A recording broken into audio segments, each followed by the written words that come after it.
Okay. The equation E is equal mc square, in which energy is put equal to mass multiplied with the square of the velocity of light, showed that very small amount of mass may be converted into a very large amount of energy, and vice versa. The mass and energy were in fact equivalent, according to the formula mentioned above. This was demonstrated by Kroprak and Walton in 1932 experimentally.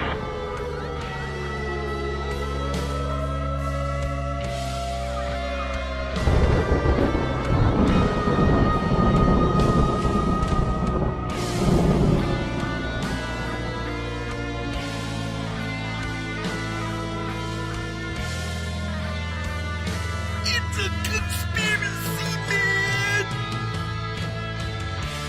You've got it right here.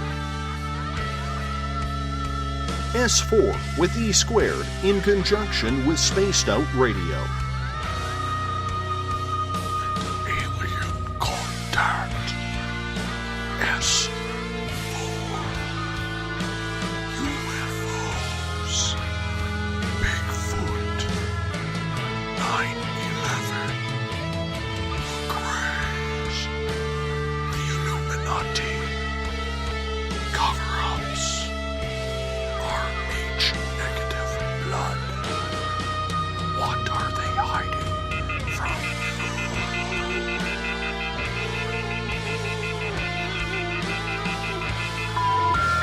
Sorry, your call cannot be completed as dialed. Now, the men behind the mics, Forest Moon Paranormal's Eric Cooper and the SOR Spacewire's Eric Markham. You can find more at spacedoutradio.com.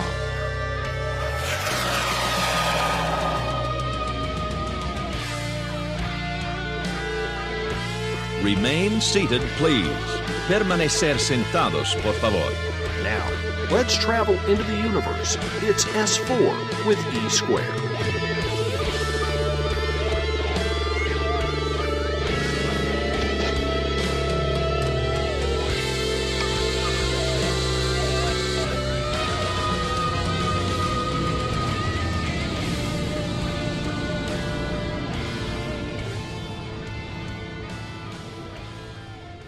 Hey, good evening, folks. Glad you're here from the mountains of concrete Washington and the mountains of North Carolina with Eric Markham. How you doing tonight, Eric?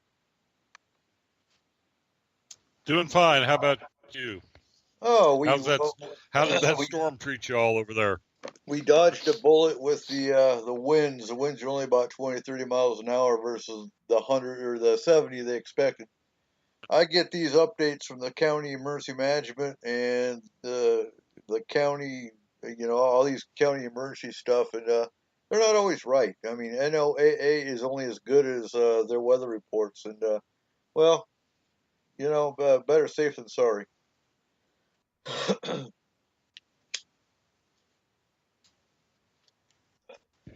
Yeah, and it looked like on CNN, the hurricane that hit the coast, they were pumping it for all they could get. Just walking into the TV lounge at one point, they were saying that, it was a Category 5. Half an hour later, well, maybe it's going to be a Category 4. And they kept downplaying it the closer it got. Like they were trying to make the weather all more. Yeah, essentially, from what I understand, two different low fronts came in and they countered each other out. So what they expected to happen was if the one low front would have hit, we would have been, slammed. But because two low fronts came in, they countered each other and it wasn't near as bad as they thought it was going to be. Now, real quick, we have to throw this out. The opinions and shows on S4 of the Squared do not reflect those of Spaced Out Radio. We basically cover the stuff that people don't want to talk about, the deep and the dark side of UFOs and abduction, as well as conspiracy. And our opinions don't reflect those of Spaced Out Radio. Now, Spaced Out Radio is our umbrella. And after this show, every night from 9 p.m. to midnight, go to www.spacedoutradio.com and listen to Dave Scott and James Tyson on the weekends. Now on Thursday night is going to be a special show because we have Paracon coming up in 6 days. 6. I can't believe it went so fast. So on the Thursday night Spaced Out Radio show, all the speakers that can make it are going to be on Spaced Out Radio for a small pre-Paracon roundtable to discuss what's going to come up. So don't miss that one. So Paracon, we have 6 speakers coming up. We still have 13 VIP tickets available for anyone who wants to buy them. $25 now, $30 at the door if there's room. Get them while you can because it's going to be one hell of a roundtable. Tonight we're discussing alien abduction. Now, we cover everything deep and dark, and we've been hitting a lot of conspiracy type topics, and I've been beat up by some of our listeners because they want to hear more UFO and alien. And I'm on board with that because that's kind of my area. I've been into the UFO and abduction side for over 20 years, and that's more or less my interest and specialty. And so I have no problem with that. And what bothers me, and I think Markham can back me up on this, I have, and hearing from other abduction people, specialists, there seems to be an increase in abductions going on because one of 3 things was going on. Basically, I do promos for Forest Moon every Saturday. So either the new folks that are coming into the group are abductees and are bringing it up, or 2, more abductees feel more comfortable talking about it, or 3, they're increasing. Now, I'm hearing the same consensus from others as well in the last week or so that abductions are in fact increasing. Have you heard anything about that, Markham? Yeah, I was looking around the net this week, and it does seem that there's been an uptick in reported abductions. But I'm still on the fence as to, like you said, is it because there's more abductions happening, or is it because it's the end thing to do is be a alien abductee, or seems like there's a fad to it. Which, that sucks because the legitimate abductees are like, who are these people coming out kind of like stealing our thunder? Right, and I don't like thinking that. I just don't, because there's no glory or fame in saying you're an abductee. If anything, you get ridiculed. The only ones that I could see are psychiatric conditions that want the I don't even like saying fame and glory, but the drama of it. Like, oh my God, look, I'm an abductee. Y'all feel bad for me, and I don't like thinking that way. Basically, tonight, we're going to go over all the signs and symptoms of what it is to be an abductee. We're going to look at them very in depth, and we're going to actually compare them to other areas of the paranormal because there's a lot of similarities. And we're going to go hard and heavy on that, and then we're going to look at some historical cases. One of my projects I'm working on right now as well is trying to get a database of resources for abduction counseling. And we're going to talk about that for a second, because abduction counseling, to me, is a peer support group.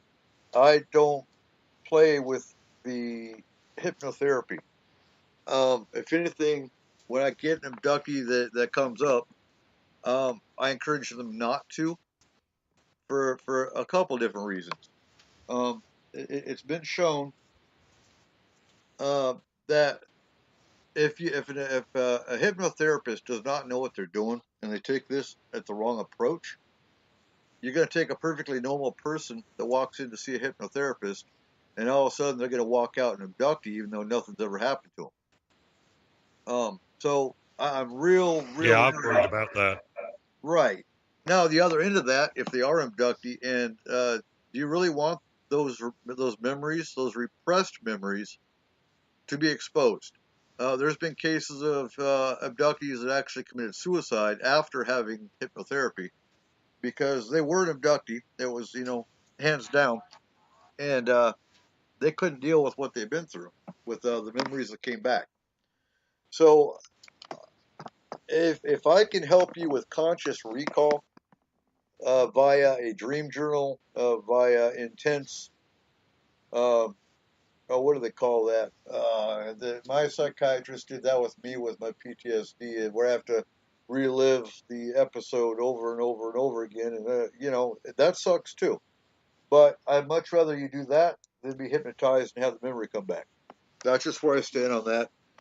There's arguments on both sides of, oh no, it's better therapeutically. No, I don't think so, because I don't think everyone's ready to relive what they've been through already.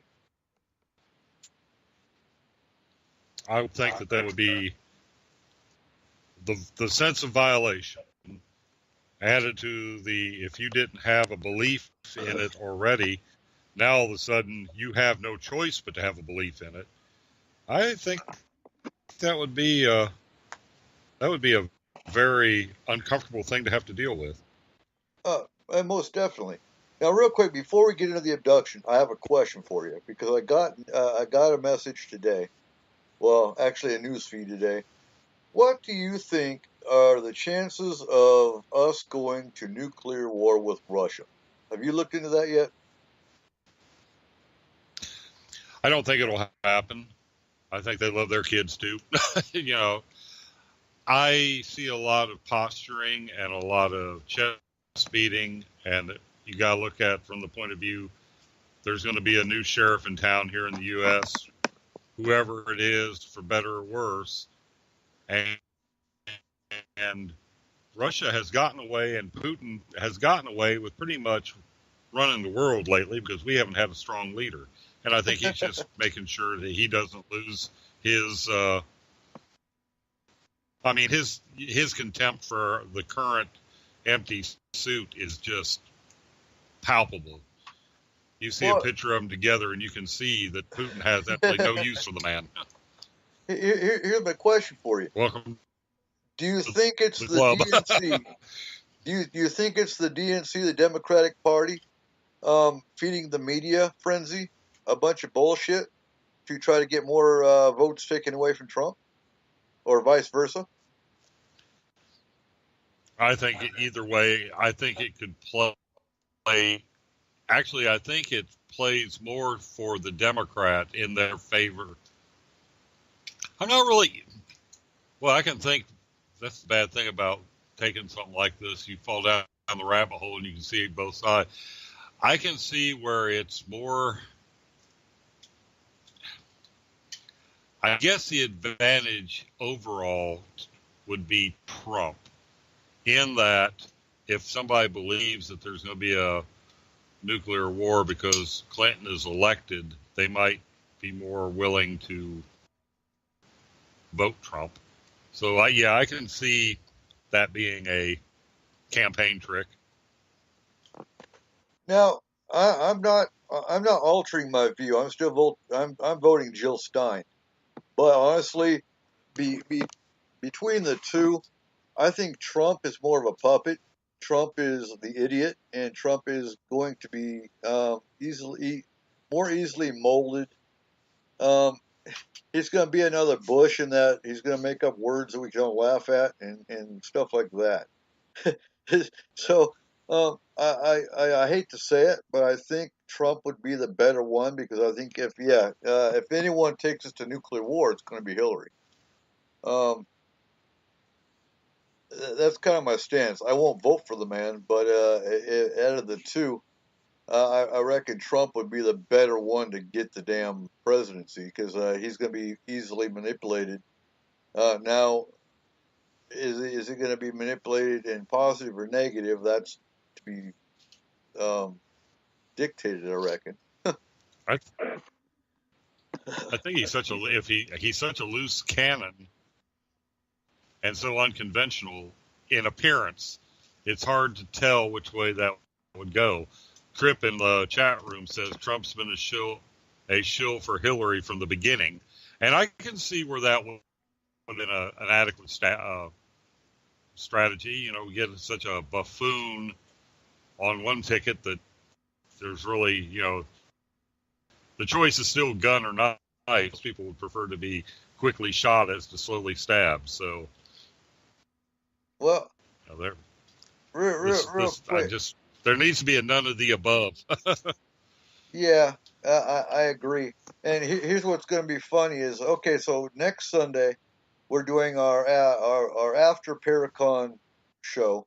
We're going to discuss what happened at Paracon, the positives, the negatives, and the improvements we can make for next year. Then we have our political S4. S4 November 6th, just 2 days before the elections, we're going to discuss all 31 presidential candidates. Now, technically, there's only 5 that count. But if you look at the numbers, there's actually 31, because 20 of them are only, or no, I don't even think there's 20. There's a bunch of them that are only on 20 different state ballots, and the rest of them are only on 5 state ballots. So we're going to bust our asses and do some research on all 31 of these running mates and give you an overall perspective on all 31 of them.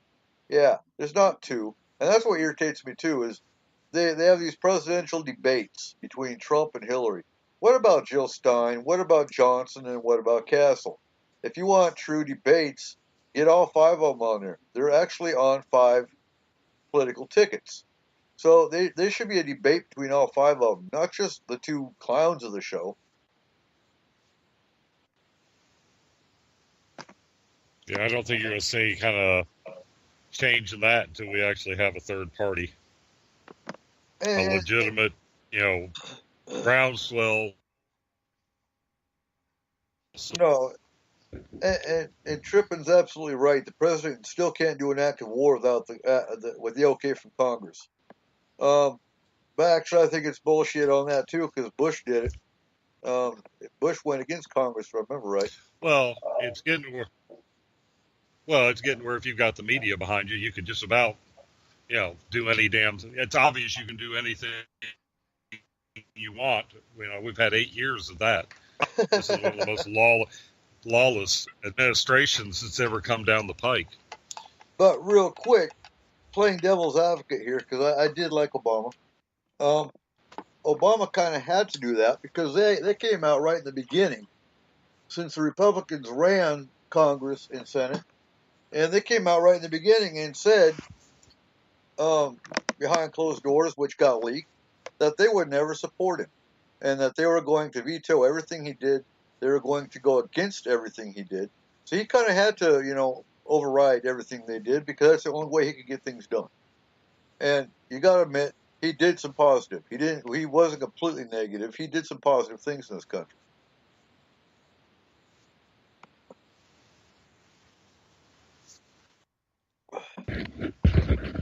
Well, I just don't like the way he went about it. It seemed like it took the process that it took the checks and balances completely out.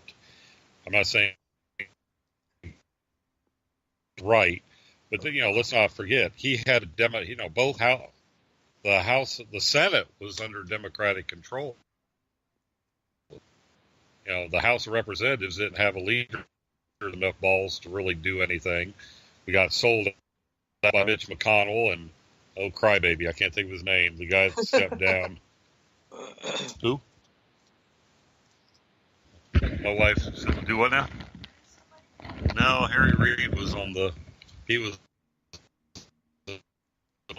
winning side. I can't remember who the Speaker of the House was.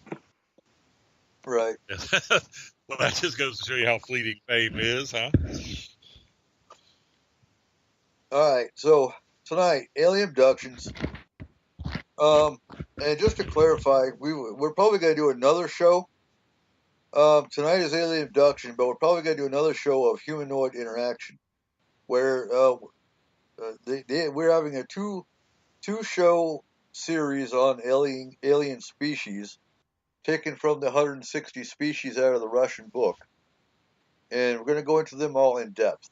Now, what I mean by humanoid interaction there's a lot of cases that weren't exactly abductions, but they were actual signs, they're actual cases of UFO landings with humanoid sightings.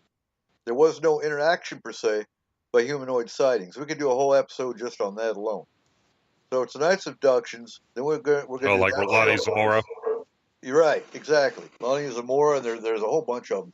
And after the show, I've got a picture I'm going to send you, where it's actually the Sergeant Major in Chronicles has a picture, and I'm not sure if you've seen it yet or not, but it's a hospital hallway, and you can actually see a gray through the camera,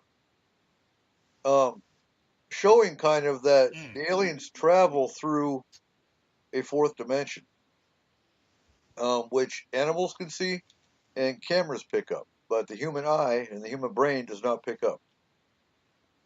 I'll send you that so you can do some vetting on it. Maybe you want to do a story on it. Kind of cool.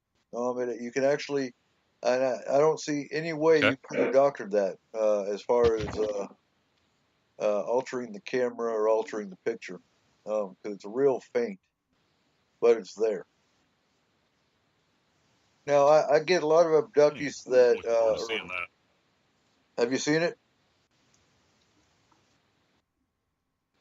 No, not yet. I'm looking forward to seeing it. Okay. Yeah. Now, I have a lot of clients that come up, and we actually found a paranormal crisis hotline that's been run by a guy in Oregon. He's going to be working with our team as far as when he gets a client that needs a team to come and clean up, then we'll be called in for that as well. So I'm kind of looking forward to that. I think 2017 is going to be a busy year for us. But I have a lot of clients, and they'll start describing they had missing time. They woke up, they had bruises, things of that nature. I don't always jump on abduction right away. We're going to look at 57 different signs and symptoms of abduction. Just because you have one or two of them does not necessarily mean you're abducting. Because as we go into them, you're going to find that entities, spirits, hauntings, fairies can also do the same the same symptom. So we're going to look at these intensely. If it takes all 2 hours, then it takes all 2 hours. We'll go into past abductions later. But the main one is, in a lot of cases, these are people that saw a UFO. And all of a sudden, they're missing 2 hours of time. The first sign is you've had missing or lost time of any length, especially an hour or more. Now, have you ever heard of cases like that, Markham? Yes, and I know for some of that, because I know it's happened to me. I used to have a very long commute, and I would come to during my commute, and it's like, okay, have I been through Washington yet? Have I passed Williamston? I wouldn't know. But I don't think if you've got 3 or 4 hours of missing time, that road hypnosis. Right. No. Yeah. With any case, wasn't that what triggered? Isn't that what triggered Benny and Barney Hill to think something had happened, and that's when they sought out help? It was like, we were on this. What happened to 3 or 4 hours? It was, and also that what struck them first of all was they saw a UFO tracking them. They're driving. They drove from, I believe it was Montreal. They crossed the border, and they were actually in. Oh God, where were they? Anyway, they were in the U.S. on, I believe it was Highway 2. We'll get into that. But they saw a UFO tracking them. They both saw this light. Barney actually saw humanoids and panicked. And a voice telepathically in his head told him, "Stop and don't fight us." And they stopped. And the next thing they knew, the spaceship was moving away. and they were basically had traveled faster than they expected they were. They should have. So yeah, that's what triggered it. And then they realized they were missing like 2 or 3 hours, and they got hypnotized by somebody in the church, and that's how the story came out. Now, what makes that story so phenomenal is the fact that Betty actually drew the star map of Zeta Reticuli, which wasn't even known about for another Yes. 5-10 years.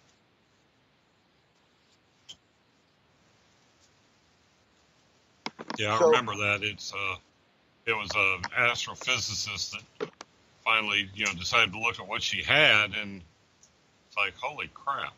I right. think it was Marjorie Fish.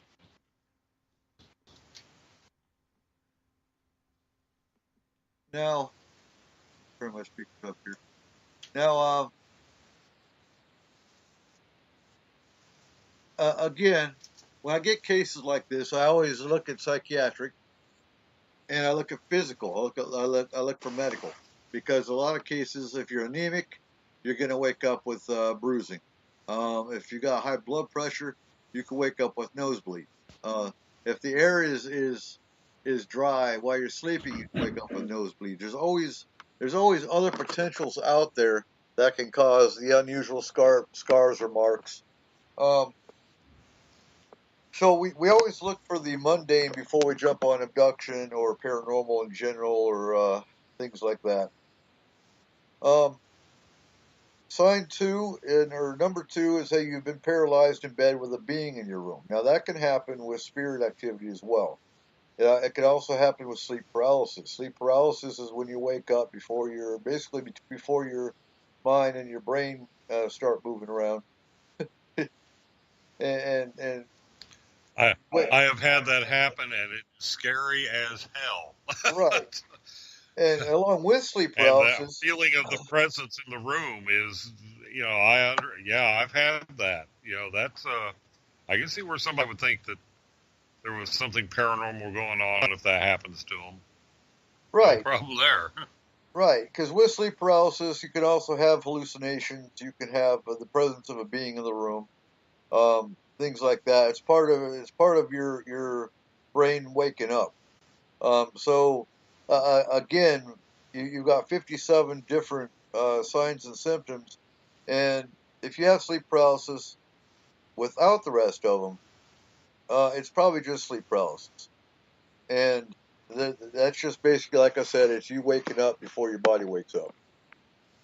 And yeah, it can come with the appearance of hallucinations. It can come when you can't move. But if you put them all together, then obviously something's happened. Now, with that being said, sleep paralysis is also another sign of a haunting, or another sign of a spirit activity. So you have to take them all and kind of look at the overall picture. And that's the big thing we do in Forest Moon, is look at the overall picture. Number three, we has unusual scars or marks with no possible explanation on how you received them. And oftentimes, if it's due to abduction, you'll see the mark, and your memory will be triggered, and you'll kind of panic over it. Scoop marks is a big one. It's kind of like somebody took a spoon and cut some of the skin away, and it's like it says, it's a scoop mark. Now I've seen scoop marks. Um, Along with that, back in the 90s, when abduction first came to its peak, women will wake up, they'd have a triangular shaped pattern on their lower abdomen of puncture marks, like from a needle, and they'd be in a triangular pattern. Now, when I first saw that personally, not on me, but on a friend I know, um, yeah, we kind of freaked, and we turned on the TV, and lo and behold, they just so happened, and I don't believe in coincidence, but they just so happened to be talking to alien abductees, and that's what got me started on this path. That was in 1994, and that was with the Gray Hybrid program.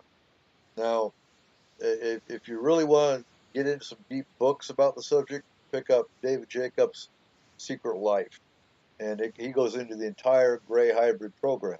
Outstanding author. Basically, uh, the first sign is the triangular pattern. Then you'll have a pregnancy, but the fetus will disappear.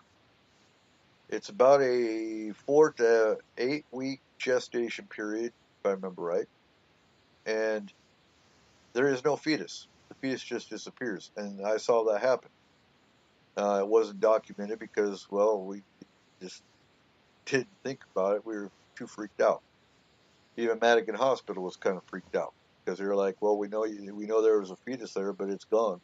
There's no sign of abortion. There's no missing tissue. There's no nothing.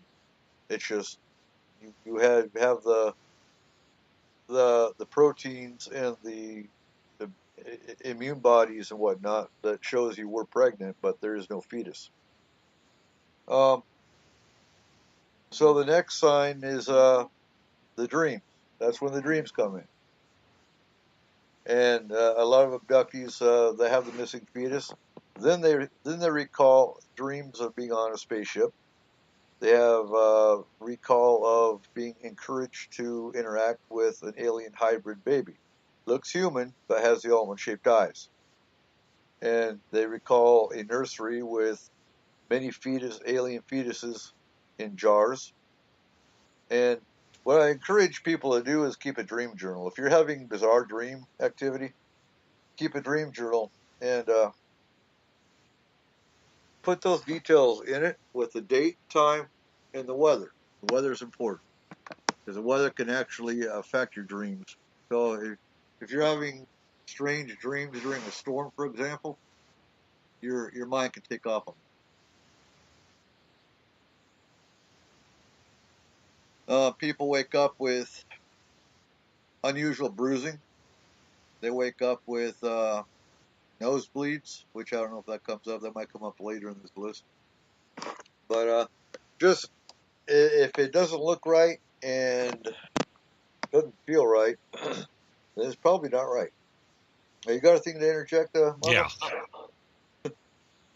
No, that's I have actually been looking through trying to see if there was anybody I had come in contact with, because I do the pregnancy tests, and I've actually asked a colleague of mine if they've run into any of these missing fetus things. Now there is it's a form of spontaneous abortion in which the body reabsorbs the fetus. Something is genetically wrong, the fetus is not viable, and it triggers the body to just more or less hit the reset button. And you'll still have the beta HCG levels, and it takes a while for everything to clear out. But, here again, like with it's almost like ET knows what they can get away with because there's no smoking gun. They can leave the physical evidence, but a fetal reabsorption kind of covers.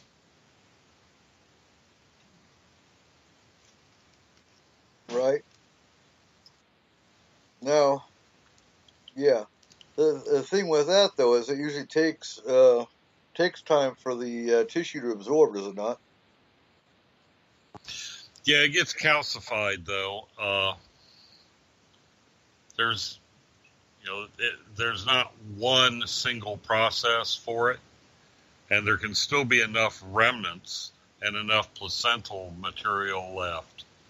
But I have heard of cases where everything, it's like they've had their birth and they've had their DNC afterwards, and it's just, there's no evidence whatsoever other than some biochemical markers that there was ever a fetus present. Right. And there's been cases where they had ultrasounds. They actually had ultrasound pictures. And some of those cases, because it seems like the ultrasound records have disappeared as well. Mm-hmm. Okay. Which tends to leave, make you wonder. Exactly. And for those that don't know, they'll because we have a few people that listen during our live broadcast, and then we have more that listen later on the archives. Eric Markham is an actual scientist. He works in a medical lab. He knows what he's talking about, and that's why he's excellent to have on the show when we're discussing topics that involve medical lab, scientific, actual scientific information and whatnot. He's an actual scientist. um, Number 4 is you've seen a ball of light or flashes of light in your home or other location. Now, I've had this encounter where nothing was reflective, and on the ceiling were all these little tiny balls of light that moved around on their own. I had that happen. I believe I was in a station in Georgia when that happened. Had a lot of interesting experiences in Georgia, actually. Um, but yeah, so you've seen a ball of light. Could be considered an orb, I suppose, or a flash of light in your home or other locations. Now, going back to the medical side of things, make sure you don't have migraines, because migraines can cause flashes of light as well. So, number 5, have a memory of flying through the air. Yeah, and so can Early signs of there's stroke. also high blood pressure and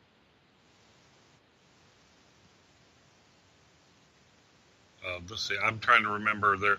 I get the flashes sometimes, and it's more because of some underlying health issues. You can get the flashes from medications. You can get them from early onset glaucoma. Can cause the flashes.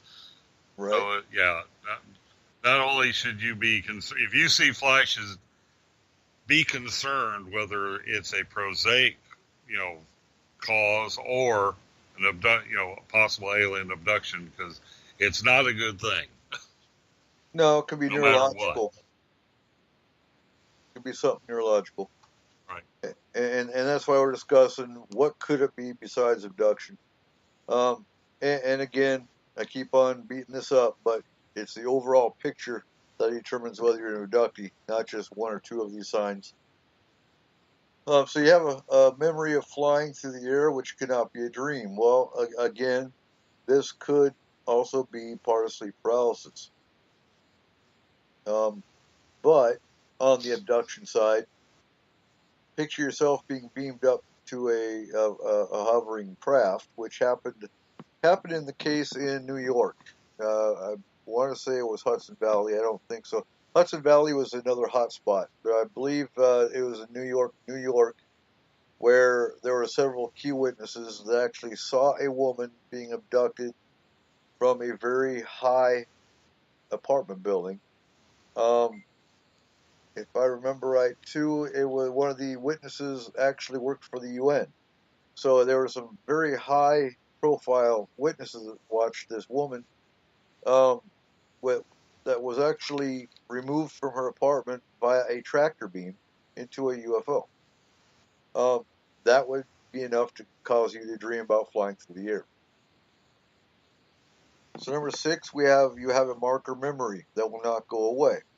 Now, and I've stated this before, but in cases where a child was abducted and has been abducted over the course of their lifetime, a lot of times they won't understand, but they've been scared of deer, they've been scared of owls, they've been scared of doctor's lights.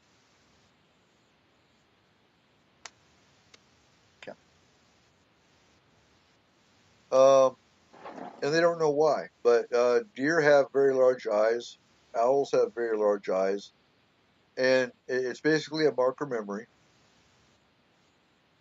And they've been terrified of this over the course of their lifetime. They don't know why until many times they were hypnotized or a conscious recall brought it back. Got anything to add, Markham? I think that woman you're talking about was the Linda Napolitano case, There you where go. she was pulled out of her closed apartment window, and there were at least 2 witnesses that saw this happen. Right. That's one of the then, cases. After Hopkins. Yeah, and that's one of the cases I'll be discussing. Yeah, go ahead. That's one of the cases I'll be discussing at the Paracon. Actually, I'm doing the historical side and the present side of UFO and abduction at the Paracon, and that's one of the key one of the cases I'll be discussing. But that was key because of the positions of the client, or the not the clients, of the witnesses, and their status. Their status was, like I said, UN cabinet members, or something of that ilk. Yeah, it was Javier Perez de Cuellar, who was in Manhattan for the he was going to make a speech at the UN, and he actually saw it, him and his bodyguards. Right. So it wasn't just one guy coming out of the woodwork; it was a whole posse. And that's what kills me. They keep talking disclosure, disclosure, disclosure. Well, we've got enough cases out there. You've got airline pilots, you've got astronauts, you've got all these high profile people, besides just regular citizens, that are coming out talking about this. There's enough evidence out there and enough people that have witnessed it that, come on now, we don't need disclosure. We know they're here. Well, if the Washington, D.C. flyover back in the 50s, seen by television and by if that wasn't enough, I mean, you're just not going to be convinced unless, the damn thing lands and on top of you and squashes you. I mean, they can't, that's one that they haven't been able to sweep under the rug. They just don't mention it so people won't remember it. Right. But that Washington, D.C. flap was, that was as in your face. I mean, that's all they could have done to one up that would have been land in the White House lawn. And then, so, disclosure's been out there for about 50 years. Exactly. And if it lands in your lawn, then it must be a demon. But, yeah, no, there's been enough evidence out there that I don't understand why disclosure. I'm tired of hearing disclosure, because it's in your face. It has been in your face, and it'll never go away. What you need to worry about now is what the agenda is of the many different 160 species we're going to discuss, and how you can fight it. Now, how can you fight it? I have no damn idea. Now, we're going to discuss the implants, because it's been shown in some cases where to disable the implant a very high, powerful magnet. Because think about it, you put a magnet on your laptop, you wipe it. If you get a high enough frequency, or a strong enough magnet, it's going to wipe an implant, and they're not going to be able to track you. Now, number 7, have seen beams of light. You can probably find that accidentally through like MRIs, or somebody who doesn't realize they have an implant. Right. They go in, and I've been trying to find a case like this. They go in for a CAT scan or an MRI, specifically an MRI, because that's a magnet. We have a small one at my hospital. Yeah, it's got like 100 times the magnetic. A small one has 100 times the magnetic pull of the Earth. So I mean, it's a super magnet. You've got something metallic embedded in soft flesh. It's gonna show up, and it's probably gonna get tugged out. You got to be careful at our hospital. Even if you're working, they have a specific non-metallic cleaning set, because even when that thing is powered down, it idles, and you have to be careful that it will suck a wheelchair, a hospital bed, a cleaning cart. We had to go through an in-service, and it showed all the, and some of these metallic beds had patients in them when they got pulled up against that magnet. Oh, God. So unless it's some kind of bioorganic type of structure that they've implanted, if it's metal, it's going to come out. Easily, I would think.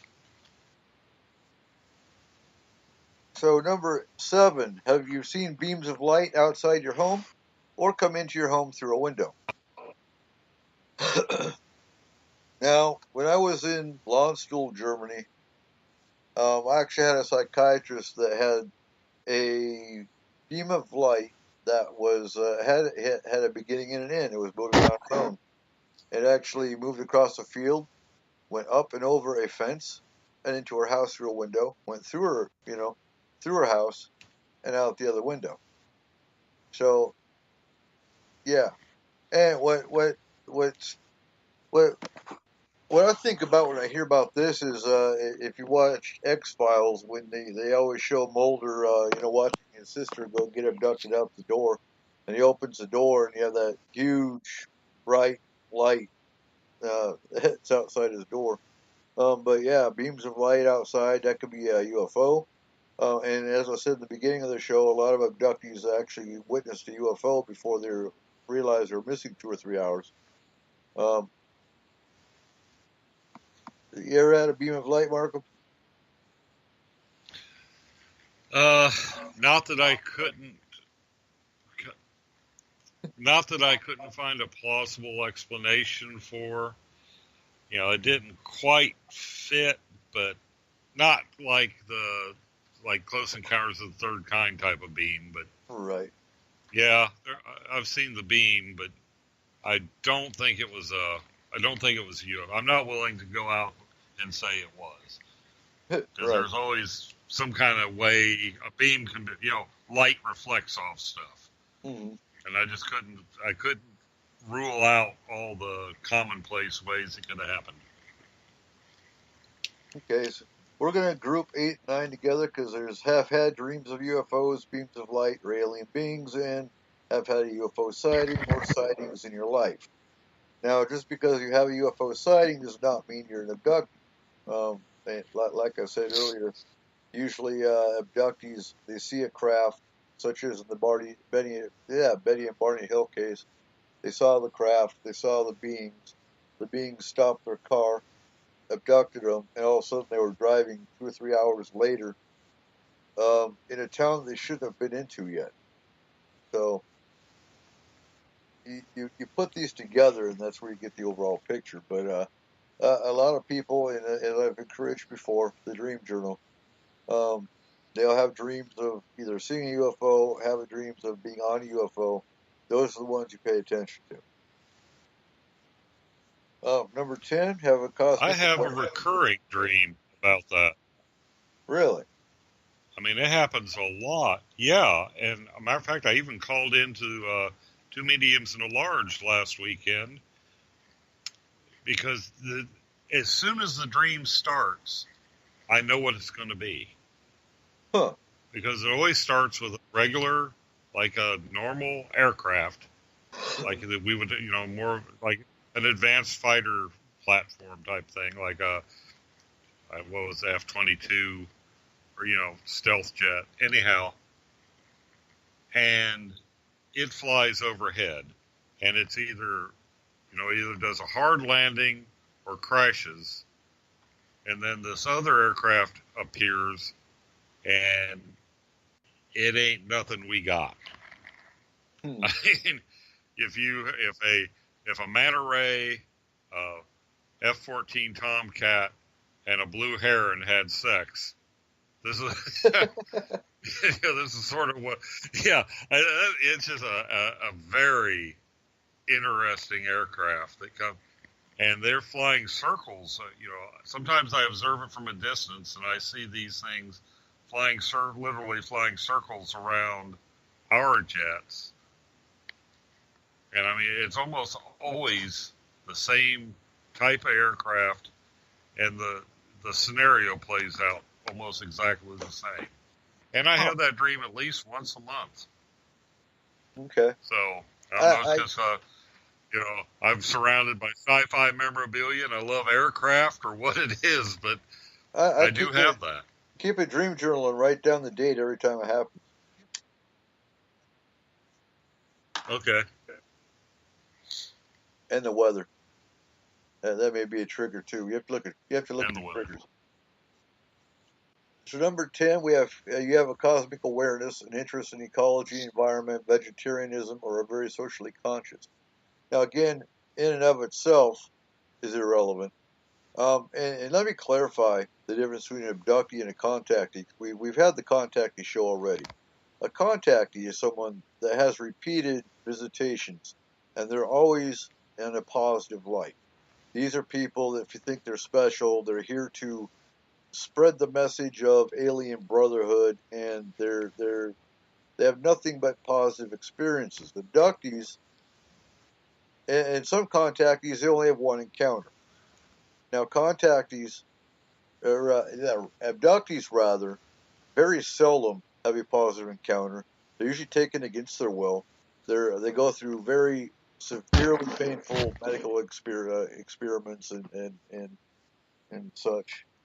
And then you got my labs. My labs I'm not going to touch on because I'm really not familiar enough with my labs to bring them up. My labs, if you're coming to Paracon, Derek Tyler is the one to talk to about my labs because he's experienced them. And he might be one we'll bring on the show for my lab discussion. But the cosmic awareness one, I have yet to find an abductee that is into cosmic awareness. Now, based on, because you got some abduction experiences where the abductee is required to do tests, required to watch a video or an image, things of that nature, and they might come back and they might be an environmentalist. But they're an environmentalist that has strange marks in their body and is missing time. And, you look at the overall picture. This, in and of itself, does not mean you're an abductee. And along with number 12, you have unexplainable events occur in your life and you feel strangely anxious afterwards. And you can kind of tie that in with the memory markers or the memory masking.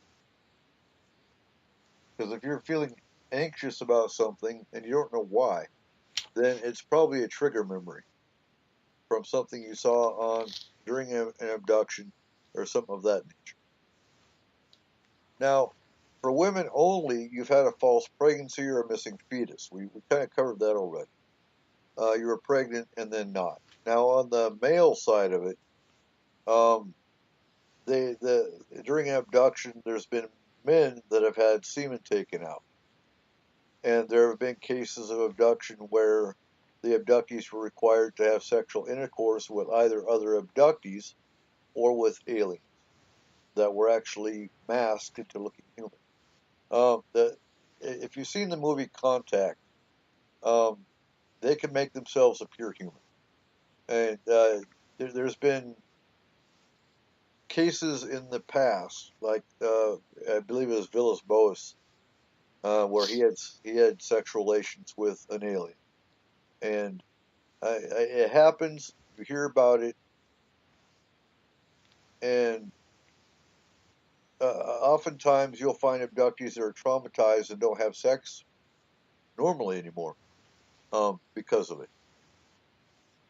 Number 14, you've awoken in another place, and then from where you went to sleep, or you don't remember ever going to sleep.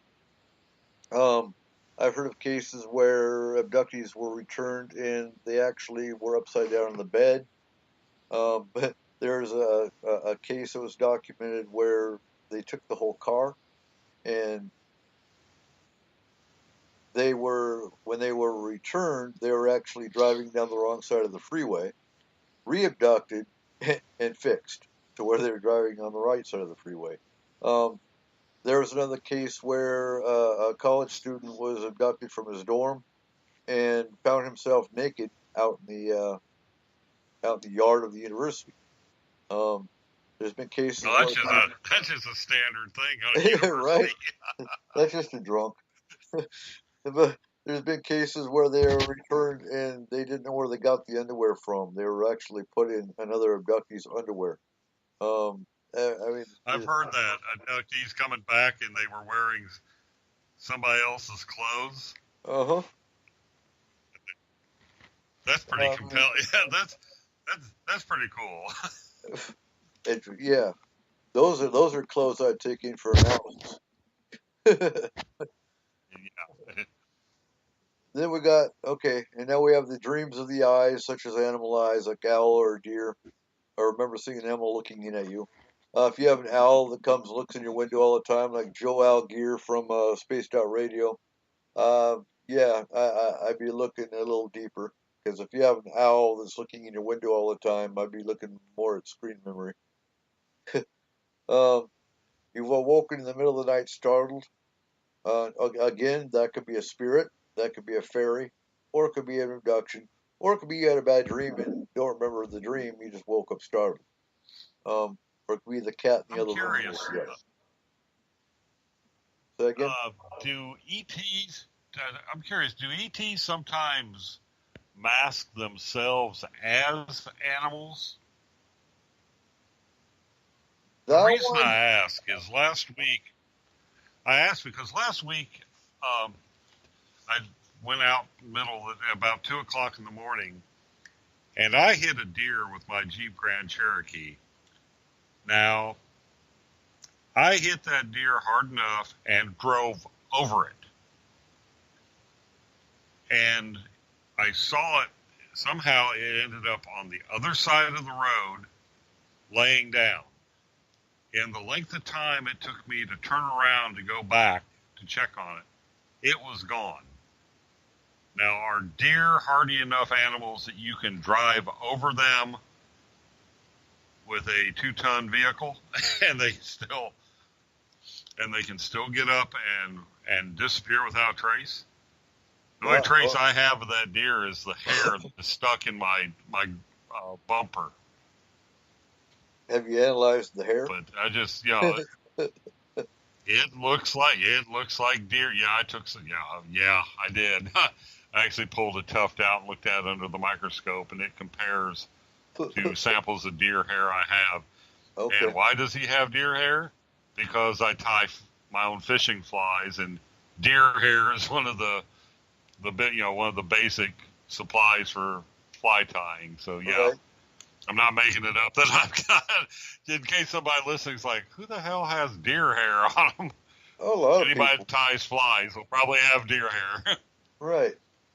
Now was there a blood trail? No. Then that No was weird. blood on the vehicle. There was. If But you I hit mean, it, I not only hit it and rode over it because I felt, the car, it like hitting a speed bump. So, and I looked over, and I could see it on the side of the road on the other side, the other lane at the far side. There is no sign that deer was ever there. now that one's weird. Because there should have at least Yeah. been a blood trail. Even if you just ran over it and injured it, you at least broke ribs. It's not going to be able to just jump up and run because it's got broken ribs. So yeah, that's weird. Huh.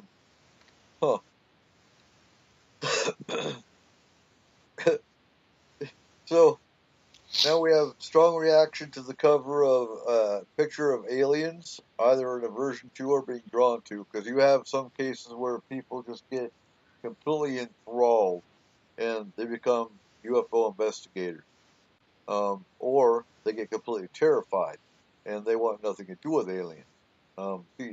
You can have the reaction of either one of those. Have inexplicably strong fears or phobias, whether it's heights, snakes, spiders, large insects, sounds, bright lights. Don't want to be alone. Don't want to be around people. Um, these are all signs of abduction. And again, I keep repeating it, but just one or two of these signs does not mean you're abductee. Uh, you have to look at the overall picture. You've seen someone with you become paralyzed, motionless, or frozen in time, especially someone you sleep with. Now, a lot of abductee cases, the woman's abducted, her mate is sitting, sleeping in bed, doesn't wake up because they're basically turned off. It's kind of like a switch. They can And same case with the UFO sightings. You might have a crowd of people, and 3 of them actually see the UFO. The other 20 of them, huh? What are you looking at? They don't see nothing because they can turn off people just like a switch. They only show themselves if they want to be seen, and they'll only abduct who they want to abduct. Now, you get the question, why am I being abducted? Well, a lot of times it's a genetic thing. You might have agreed to being abducted in a past life. I believe in reincarnation. So on those cases, I've heard of cases. I believe it was Elizabeth Englund on SOAR that was talking. You can actually go back and you can recant or take away your contract through regression or through meditation, things of that nature. Haven't tried it. Haven't recommended anybody try it because I don't know enough how to do that. Then you also have cases where the parents were abductees and they agreed to let their kids be abducted in exchange for something. So why are you being abducted? You'd have to look at varying factors.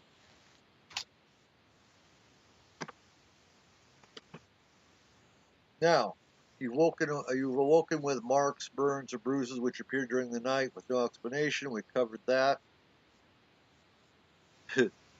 And you're being asked about the deer being drunk, Markham. Yeah. Yeah. No, he asked if the deer was drunk. Yeah. If it was, I'd like to know what it was taking because it was some power. No, like I said, I drove over. I mean, I hit it with the driver's side corner, which is and about a good 2 foot of the hood, and I hit it, knocked it down, drove over it, and somehow it managed to get to the side of the road and disappear. So that's one bad deer. You need to go back to that site and take a picture. There's got to be I can't. It happened at 2:00 in the morning.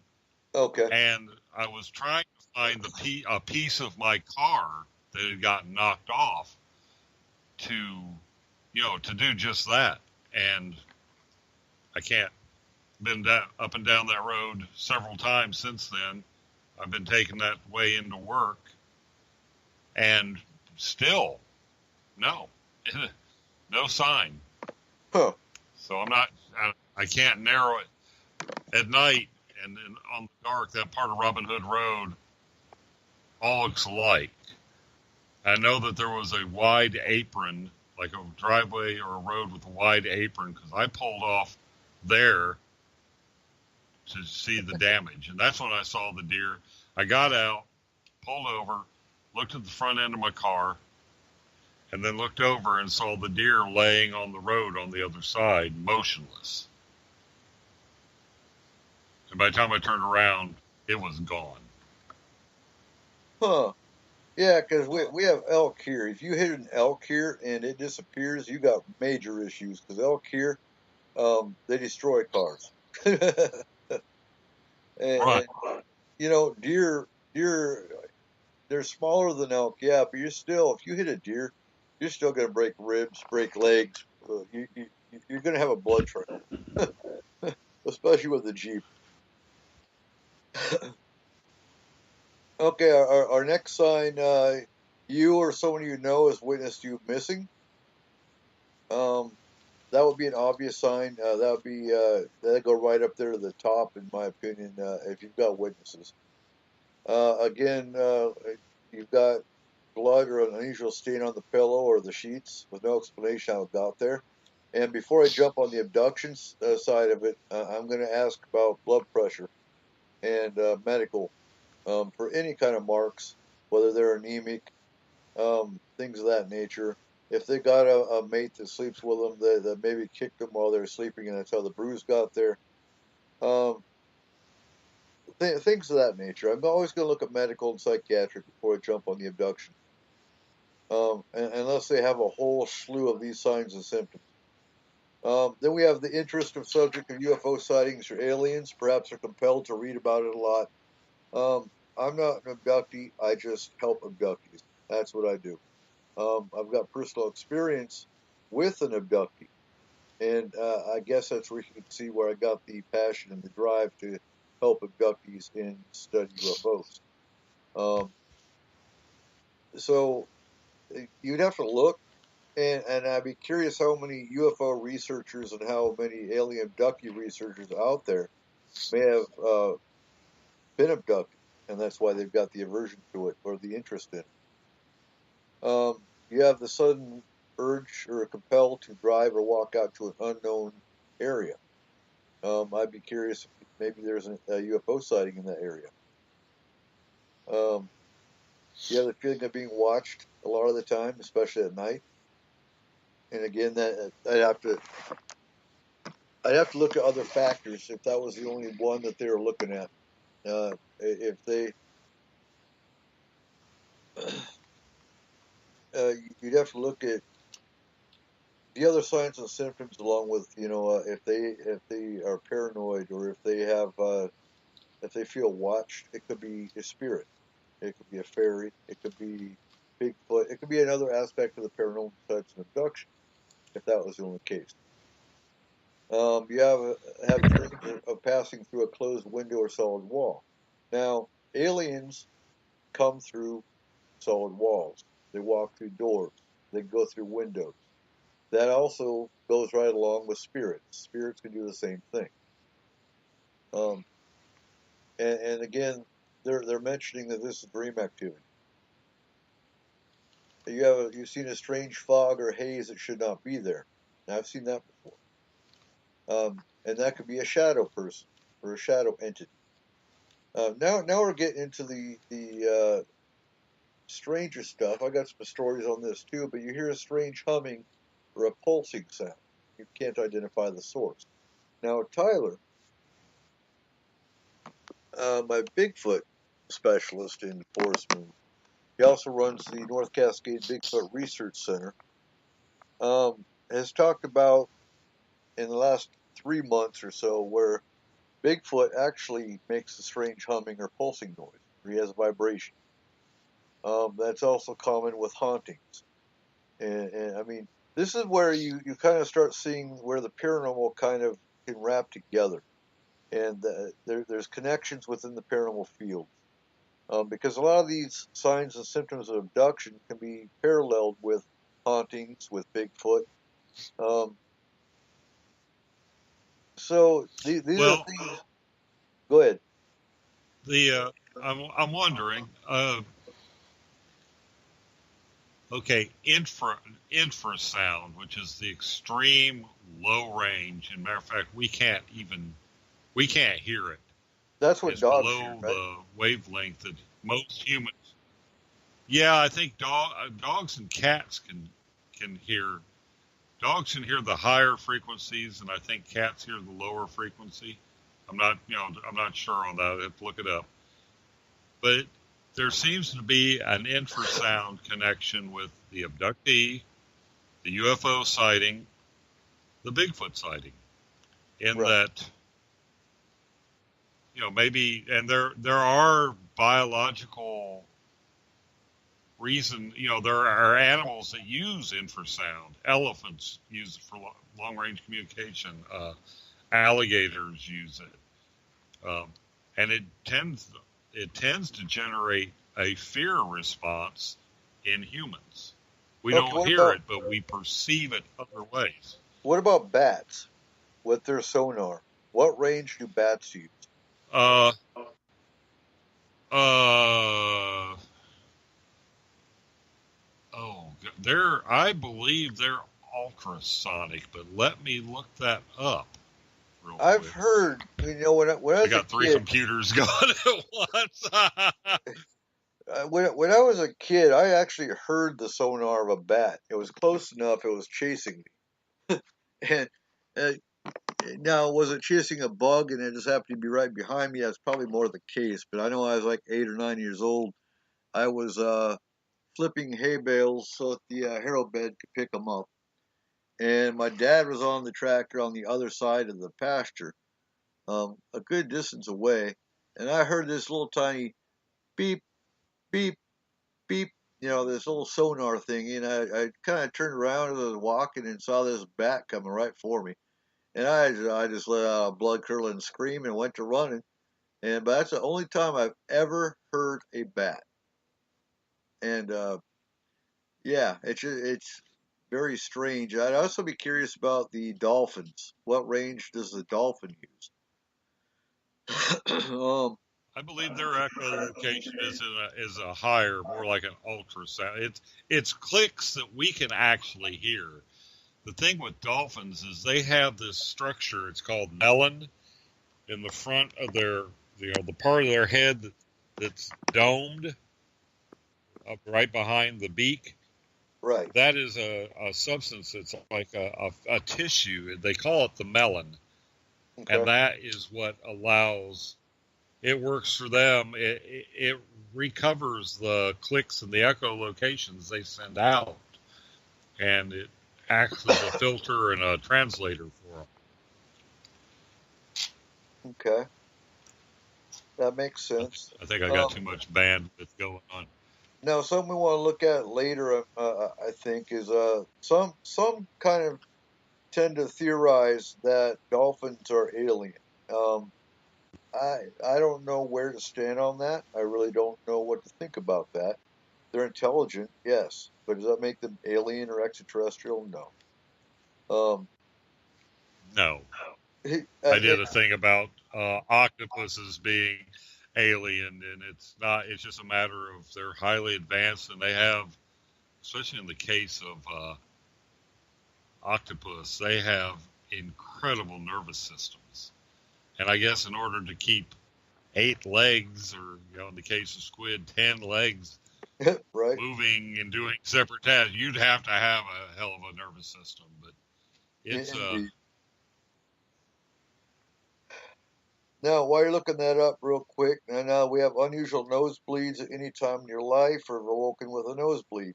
And again, I'm going to reiterate, you have to look at your whether you're anemic or whether you got high blood pressure. That also causes unusual nosebleeds. So, and I keep beating this up, but I'm a firm believer you have to look at your medical issues before you jump on abduction. Now, you've awoken with soreness in your genitals, which cannot be explained. Again, go see a doctor. If a doctor doesn't understand it, then maybe look at the abduction side, because like I said, you got the missing fetus with women, you have semen removal with men. So, and it really irritates me. The first thing people think of with abduction is anal probes. Yeah, I don't know of any abductee in my experience in the last 20-something years of anyone that's had anal probe. No. What you're hearing here are what you're hearing here are the main signs and symptoms of an abduction. Anal probe is not one of them. Now, a needle coming down and entering your eye, I've heard that commonly. A needle going into your ear, I've heard of that commonly. Very painful procedures, yes. Now, with the Travis Walton case, I'm kind of changing my stance on that. In that, I believe I heard on Spaced Out Radio, Dave's show, that yeah, very possibly, I believe they accidentally killed him with their tractor beam, and they very well could have brought him up and brought him back to life. Looking at that, it's very possible. There are abduction cases where the people went missing and they never came back. I believe that's part of the missing persons problem, potentially.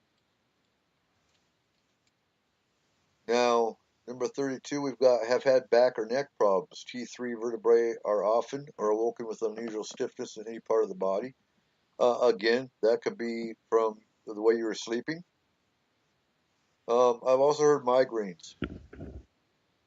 Migraines as being a part of abduction. And again, you have to look at the overall picture, because just one or two medical conditions does not mean you're an abductee. And if you come into Paracon, you're going to hear a lot more about the overall paranormal field being interacted, and that's with Christina George's Paranormal Connections. So hopefully a lot of you are coming to Paracon. Now, you've had chronic sinusitis or nasal problems. That could also go along with the nosebleeds. A lot of times, the implants are found, or they used to be found, in the nasal cavity. Sometimes I've heard of cases where people went to the dentist and they were asked about fillings, and these people had never had a filling in their life. Implant. They put implants in the arms and the feet and the legs and the hands. And back in the 90s, it was common in the sinus cavity or behind the ear or in the back of the neck. Now we get to the electronics portion. You've had electronics around you go haywire, oddly malfunction. Street lights go out as you walk past them. I've had that happen before. TVs and radios were affected. Electronics can be affected by any paranormal aspect. Spirits can control and manipulate electronics. Aliens can control and manipulate electronics. It's common. There's been cases where people put cameras on them while they slept. The aliens came in, they turned the camera off, or all of a sudden the battery went dead, and it was a brand new battery. That's common in hauntings as well. So you kind of have to look at the overall scenario. Okay. Okay, I came into this as I came into this not as a skeptic, but out of curiosity, and I'm starting to tick off some of these symptoms, the constant nasal problems. I mean, the lights going out when I go by. It's like I'm getting a little uncomfortable with this. Not uncomfortable so much, but like, holy crap, is this going on and I didn't realize it? And, yeah, I mean, and my wife this. Well, my wife is actually like the nosebleeds, and I'm wondering, we might be, not to, I'm not trying to pad the case or anything, but it's like, I think we're both listening to this and ticking off a list, and miscarriages without babies, and we've had that, and yeah, I'm kind of wondering. It happens more often than people understand. And like I said, I've been doing this for over 20 years, and I can't count the number of clients that have come up, and I don't usually read over the entire list of the symptoms because, well, I know most of them by heart, but I don't remember all of them anyway.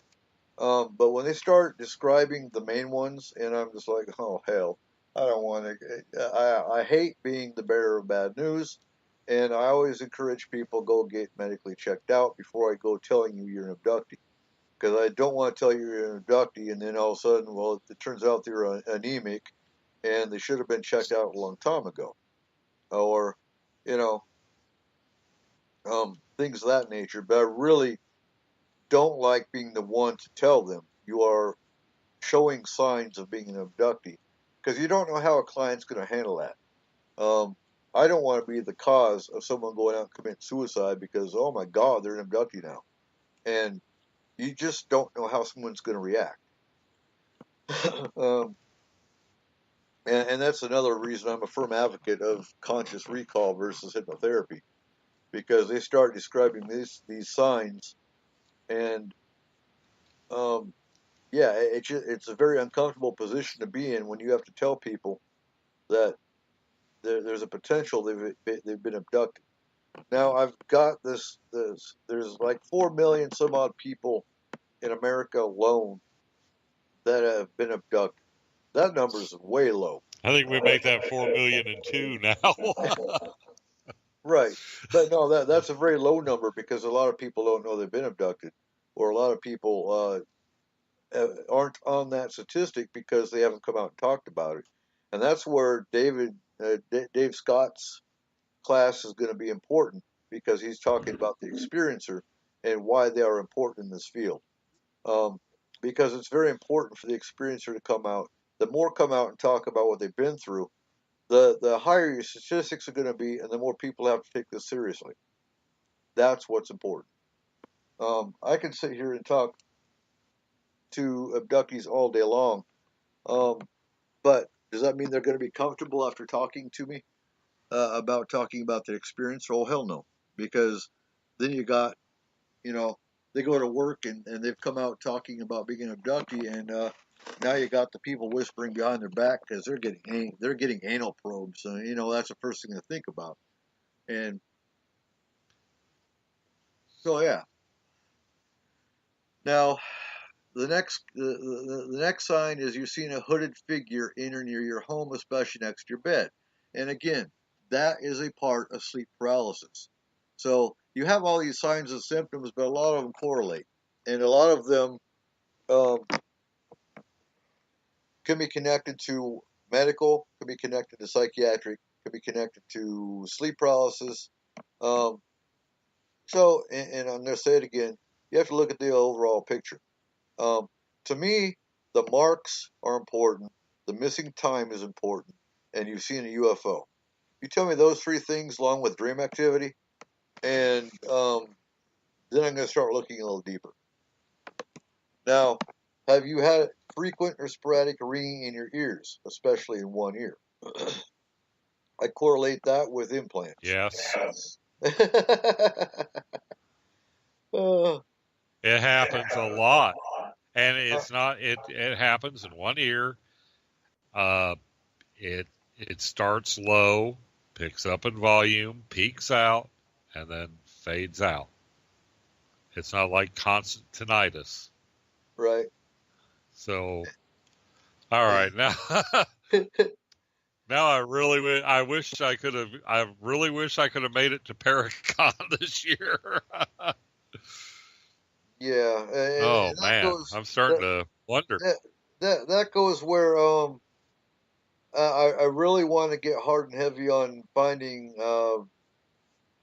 a list of resources to help abductees, because it really irritates me, all these paranormal groups that all they focus on is hauntings. And okay, there is crisis and there is trauma with hauntings, don't get me wrong, but to me, and this is only my opinion, there is just as much, if not more, crisis when you find out you're an abductee, or you know you're an abductee and you don't know what to do about it, or you feel alone, and you're isolated and you're crazy because, abductions don't really happen.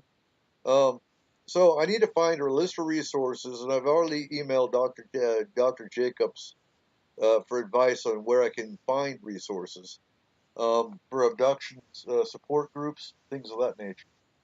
We actually have a case in Australia, and I'm trying to find a resource in Australia to help this person out, somewhere they can go.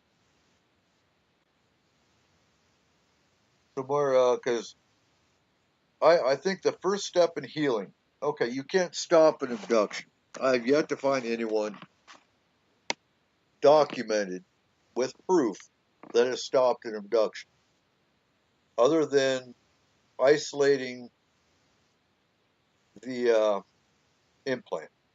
Because I kind of see the implant as a tracking device, much like we do with animals. We put an implant in and we let them go. They go running around. You get your little gun out. You find them with a helicopter or whatever. Oh, there they are. You go pick them up. You check them out. Except in this case, you've got people that are being experimented on. You've got people that are going through painful, and in some cases, death. I think the death aspect is a little more rare, or it has been rare. But the next sign is you have an unusual fear of doctors, or you tend to avoid medical treatment. That kind of goes along with memory implants, because the alien craft have very bright lights when they're doing experiments on you. So that's going to tend to trigger a memory that you don't know where it came from. It's going to make you afraid of doctors or avoid medical procedures because of this fact. Number 38, you're going to freak out, but you have insomnia or sleep disorders which are puzzling you. You have insomnia or sleep disorders? I sleep maybe on a good day, 3-4 hours at a stretch, and then I get up. And Now, I end up doing something, and then I lay back down. I almost never get to sleep a solid, straight, uninterrupted 8 hours. I can't remember the last time. now I have a question for you though. Did this happen or start happening before or after your Navy? Way after. This has been like in the last few years, because back when I used to live in a fifth wheel camper up in the mountains of North Carolina at an adult campground, and I had day, I worked weekend nights. I'd get up at, get home, go to bed at Monday morning, and get up Wednesday afternoon to pee.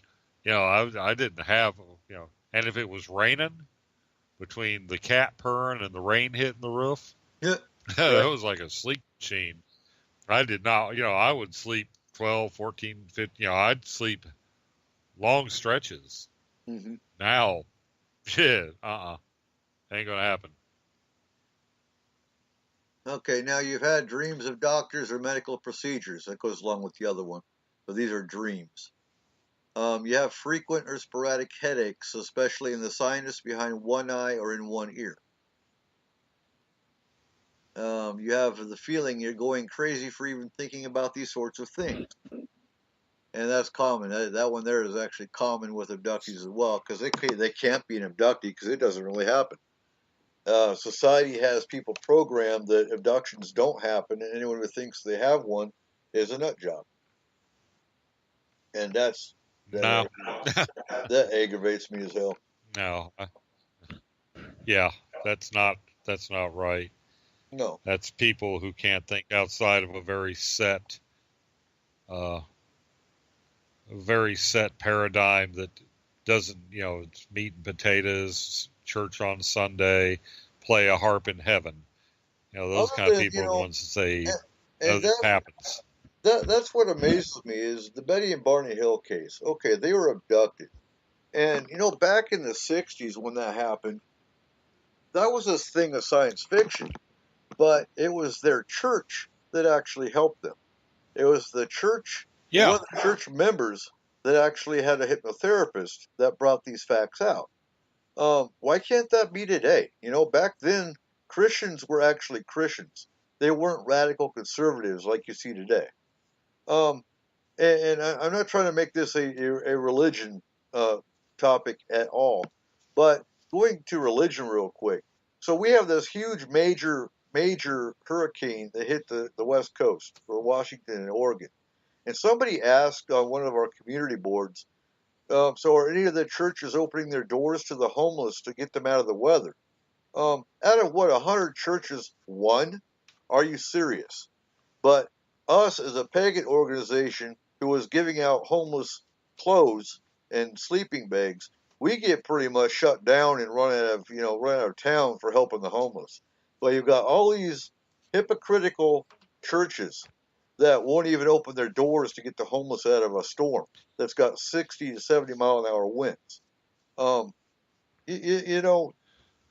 That irritates the living hell out of me. I used to be a member. I used to sit in on St. Vincent de Paul, which is a Catholic charity organization. I used to sit in the meetings with my mom when I was going to college. We'd have Mass on Wednesday, and we'd go to the St. Vincent de Paul meeting, and I just hung out with her because after that was the canasta game with the old I was at the hen party. But anyway, they were complaining about this guy. He would come through, he was like a homeless hobo. He would make the circuit, and he would be out of state, and he would come back around and, would want clothes, and they were complaining about it. And it just sort of struck me, and that was my last meeting I went to by their request. I said, well, isn't that the kind of person you're supposed to give charity to? Yeah. Just somebody with a house and a normal lifestyle need charity? I mean, the guy's sort of an uncomfortable. If I was Jesus, that's what I'd do. Is I'd come around and I'd be a sort of obnoxious dick just to see how many Christians were, living their creed. Well, even in the Bible, Jesus did that. He went to 3 different homes, and they turned him away, saying, we're waiting for Jesus to come. And in the end, he said, well, y'all turned me away. I can't remember where in the Bible that is, but Jesus even did that in the Bible, where he actually went and tested his followers, and they turned him away. And they're doing the same thing, if not worse, today. Now, I think it's all about how much money you can get, how much money you can collect on Sunday so your preacher can drive a nice car. That's exactly what I was about to say. You can always tell how a church is by the kind of car the pastor drives. Anyway, back to abduction. You've had paranormal or psychic experiences, including intuition. I'll leave that one alone. You've been prone to compulsive or addictive behavior, and that can go with anxiety. Oh, crap. This list, I'm adding too many ticks to this list, Eric. I mean, it just happened. It just happened today. I was scanning. I couldn't settle on a radio station. And finally, I got to a jazz station on the satellite radio, and it was playing the song that I was thinking of. And I told the old man, I say, "Oh my God, that's the song I was just now thinking of." Right. So, I guess maybe now that I'm aware that the possibility exists that I'm an abductee, next time they abduct me, I'm going to ask for a couple body modifications and to get rid of this diabetes. Right. Inconvenience me. Think, by God, fix me up.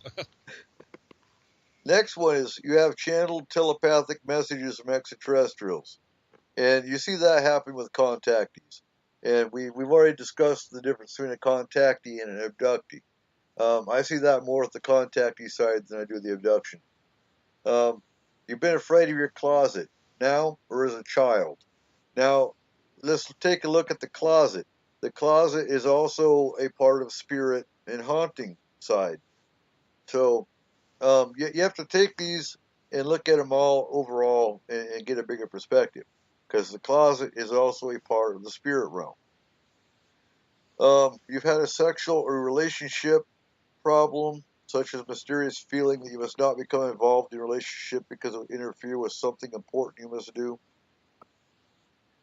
And that goes along with the missing fetus. It goes along with the sexual situation overall.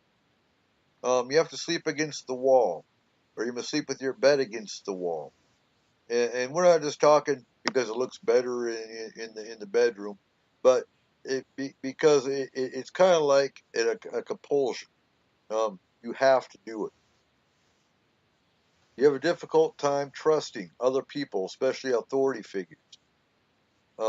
That's not necessarily an abduction. You've had dreams of destruction or catastrophe. I see that also as a prophetic person. Psychics have dreams of destruction, futuristic dreams. That can be an abductee, but it could be something else. You have the feeling you're not supposed to talk about these things, or that you should not talk about them. This is where the Men in Black come in. I still have mixed feelings about the Men in Black. Sometimes it's government, sometimes it's unknown.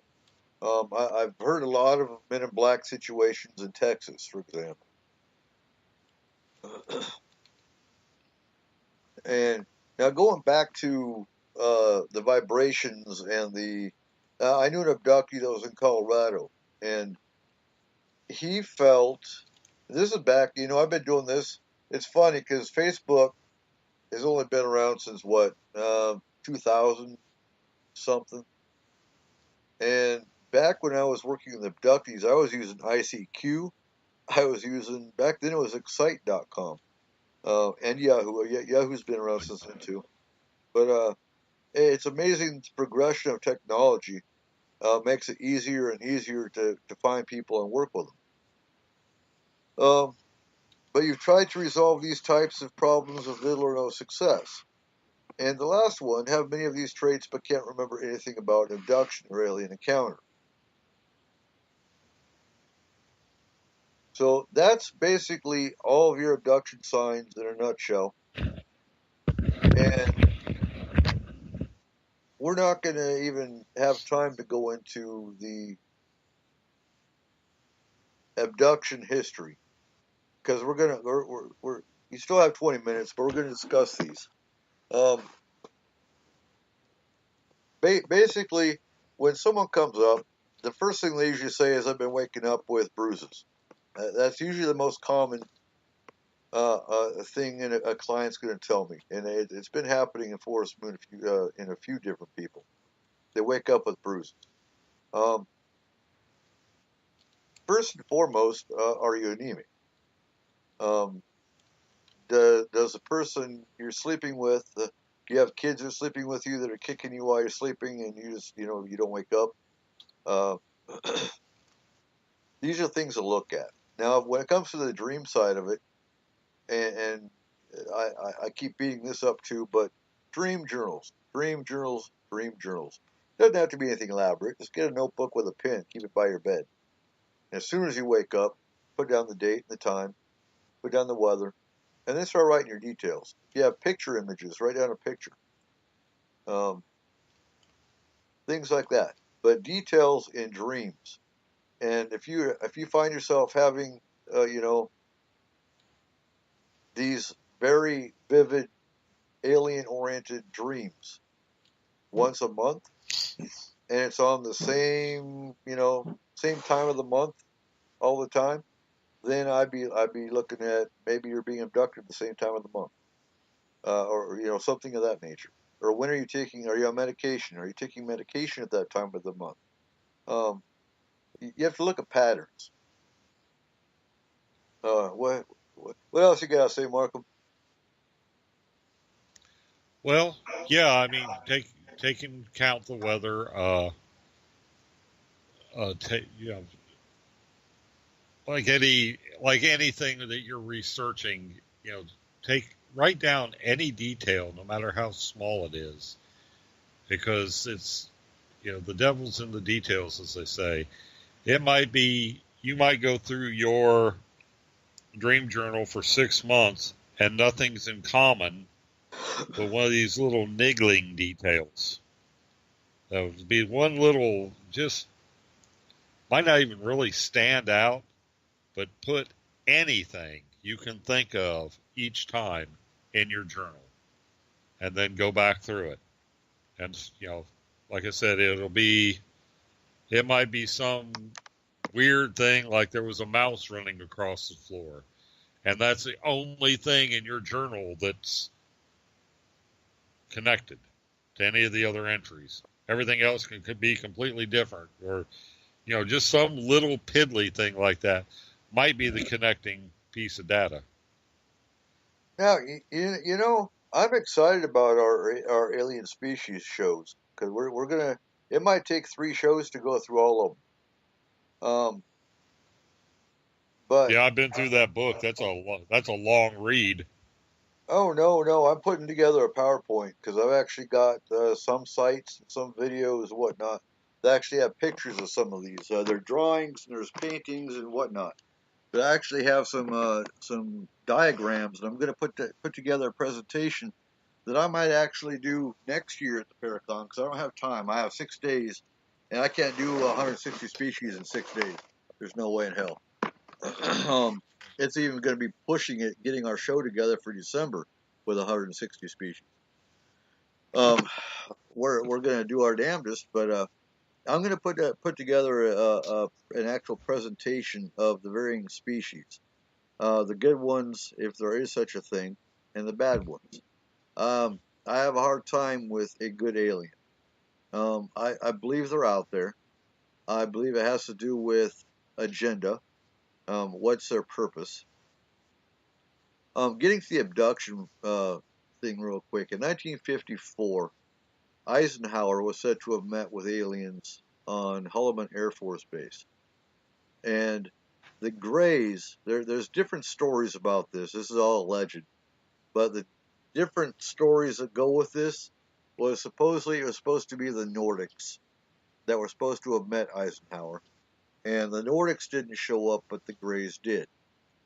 Now, in exchange for allowing them to abduct humans, which really irritates the hell out of me, how any one authority figure can give an alien race permission to abduct a population. Who the hell does he think he is, you know? But the Greys made a contract with Eisenhower in exchange for allowing them to abduct a certain percentage or a certain number of humans in America. They would give him technology. Well, it's kind of funny because since 1954, you've got cell phones, you've got fiber optics, you've got, well, internet kind of blew up, computers kind of blew up. Yeah, computers. Yep. All this technology. Yeah, computer. Your cell phone. Yep. Has computing power than any of the Apollo spacecraft. It has more computing power than ENIAC, the computer that was like 5 or 6 rooms full of tubes and switches. I mean, things of, and tubes. Other than for musicians who want the tube amps, what has tubes in it anymore? Everything's solid state. And it's actually solid state from when I took solid state devices in the Navy. I don't recognize. I mean, there's nothing. I can't look at a printed circuit board and tell you what the transistors are anymore. I mean, they used to stand out. Now it's like, holy crap! It looks like a mosaic. It looks like modern art more than anything else. Now, here's the thing. These are only the common technologies that we know about. Then look at the classified technologies that we don't know about that come from DARPA, that come from what is it? Northrop Grumman. There you go, Northrop Grumman. Skunk Works. Yeah, you've got Northrop Grumman, you've got DARPA, even GE. You've got, what about CERN? Where did CERN come from? I mean, you got to admit, okay, humans are smart. Humans can come up with this stuff, but in the very small amount of time that you see this technology and science explosion since the 1950s, it just, no, I don't buy it. Look at the jump in technology. The Romans, the Egyptians, the pyramids, all of them. There's an arc in technology. Okay, so Political Woodstock has a question that you could probably answer. What's it mean when your blood changes from Rh negative to Rh positive? Have you ever heard of that one? Yes. There are several cases. I would have to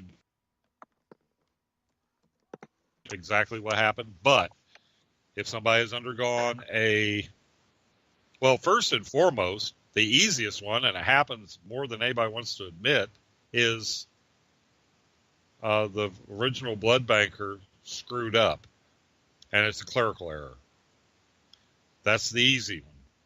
There's also a form of being Rh positive that's called D underexpressed, and the gene that makes you Rh positive expresses in such low doses that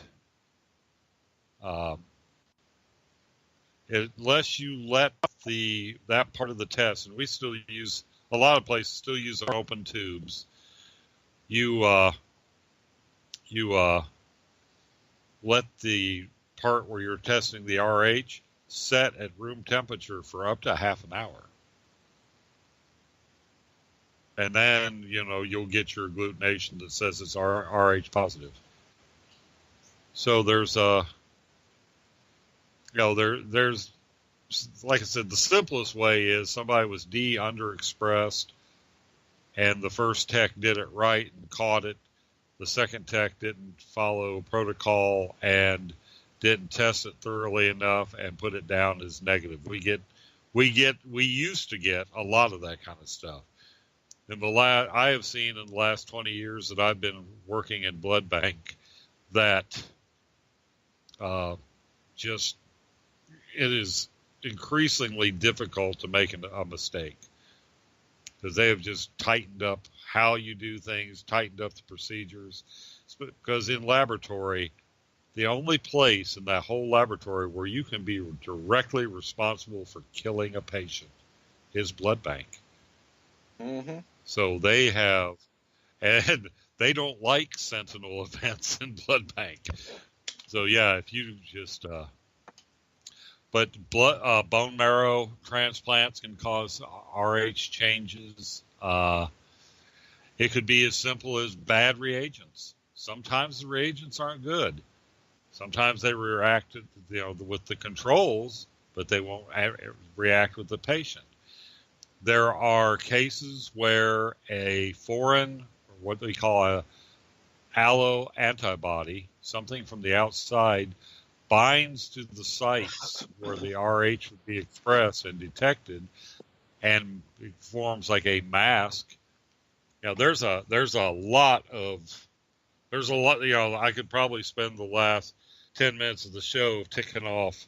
I got you the American that blood bank book. You can look that up yourself too. Right.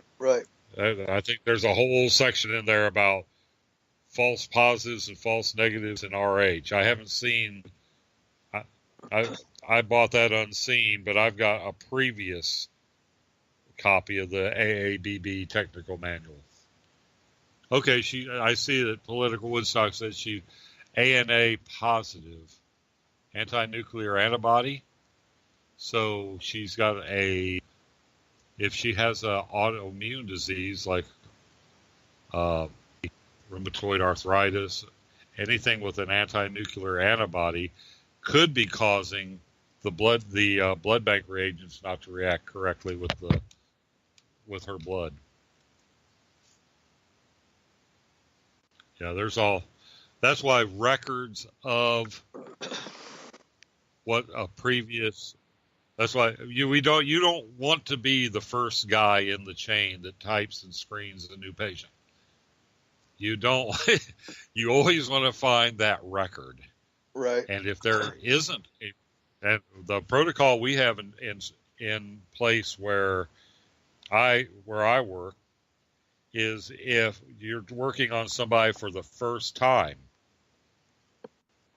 the phlebotomist goes up, bands the patient, so it's a unique band on their wrist. You work that specimen up. A second phlebotomist goes to that patient, draws a separate specimen from a different site. Like if you took it out of the right anticube, the next time a different person goes up and draws it on the left. Anyhow, you get two different specimens from two different people drawing the blood, and you work them up together. You do the first one, record it, do the second one as a follow-up. And if you get the same result both times, then it's pretty much a given that you probably got the right specimen on the right patient. Not right. Foolproof because there's humans involved, but that cuts the odds way down. All right, good deal. If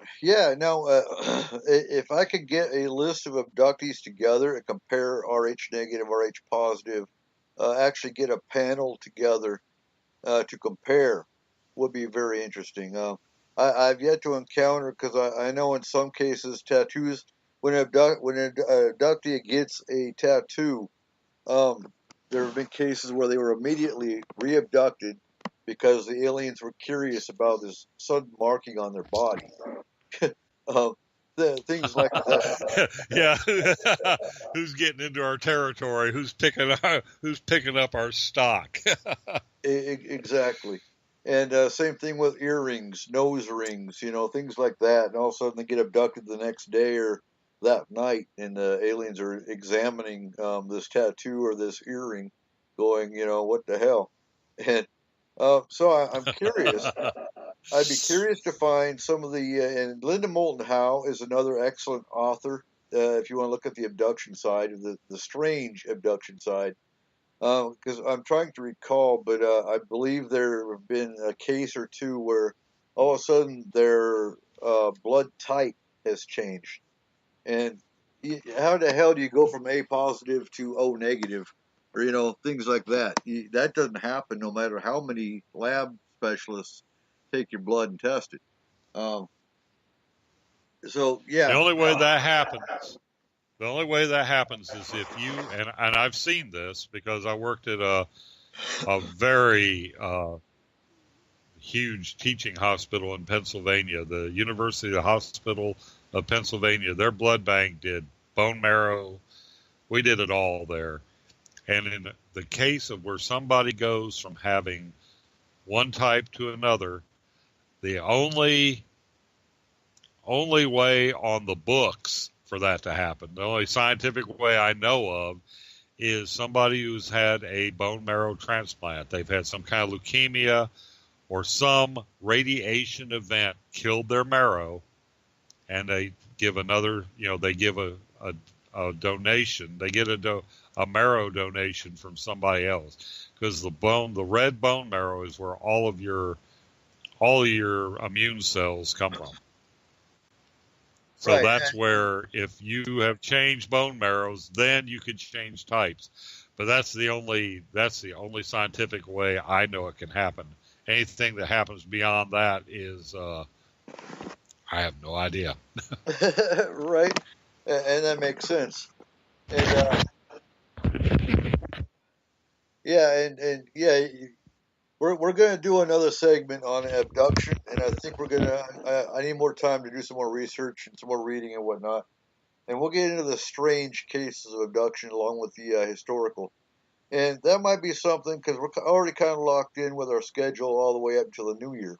Now, Forest Moon Grove has a new website. We're not releasing it yet, but we've bought the domain, and we're not going to release anything new on Forest Moon until after the new year, because we have a lot of changes coming up that I'm not going to talk about until it's time. And we're coming up on time to wrap it up. And make sure, if you're in Washington State and you're close enough, Carrie Cassidy, I'm familiar with the name. I deal with, we have almost 5,000 people now in Forest Moon Paranormal. So I do believe they might be in our group. I'd have to look it up. But if you're in Washington State, make sure you don't miss Paracon next Saturday. And S4LE Squared Sunday night next week is going to be our Paracon wrap-up. Now, for those that can't make it, we are going to attempt to video all of our lectures. We are also going to video the VIP roundtable, but that will not be released for at least a month, because it wouldn't be fair to those that are paying for VIP tickets to have it released when they pay to go see it live. So we have 13 tickets still available, $25 now, $30 at the door. Don't miss it. It's going to be the Paracon that's going to beat all Paracons. And on that note, make sure you're listening to Spaced Out Radio. I will be there next year. Oh, next year you're going to hear me talk about alien species. And I think I hear the music coming. Y'all have a good night. We'll see you next week.